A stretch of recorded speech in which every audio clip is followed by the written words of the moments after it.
მოგესალმებით ყველას, მოდით მოვამზადოთ უგემრელესი კერძი მწვანე ლობიოს ბორანო ქათმით.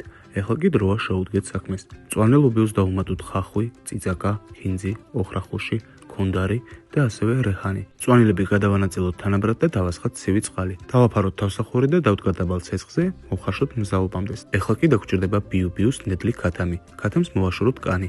შემდგომში დავანაწიროთ და გავარიცხოთ. კარგად გაცხელებულ ტაფაზე მოვათოსოთ კარაქი. კარაქი გავაყოთ, დავუმატოთ ხახვი, გადავურიოთ ყველაფერი კარგად და მოვათოსოთ დანაწევრებული ქათამი. ქათამი უნდა მოიშოშოს დაბალ ცეცხლზე. თუშავთ დაახლოებით 10 წუთის განმავლობაში თავდახურული. 10 წუთის შემდგომ გადავურიოთ ისევე ყველაფერი კარგად და ისევე დავაფაროთ თავსახური. საბოლოოდ გამოგვივიდა ესეთი არაჩვეულებრივი ქათმის ხორცი, რომელიც ძვლისგან ადვილად ცალკევდება. მოთოშული ქათამი დროებით გადავდოთ. ამასობაში ლობიოც მოიხარშა. მზა ლობიო აუცილებელია გაიწუროს ნახარშისგან. ღრმა ქვაბში მოვათესოთ მოთოშული ქათამი, დავუმატოთ მოხარშული ლობიო, დავუმატოთ ნიორი და ყველაფერი კარგად გადავურიოთ. საბოლოოდ დავუმატოთ წვრილად დაჭრილი პომიდორი, გადავურიოთ ყველაფერი კარგად გემრიელად.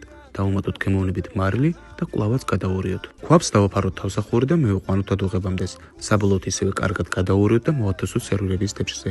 საბოლოოდ ესეთი არაჩვეულებრივი უგემრელესი კერძი გამოგვივიდა.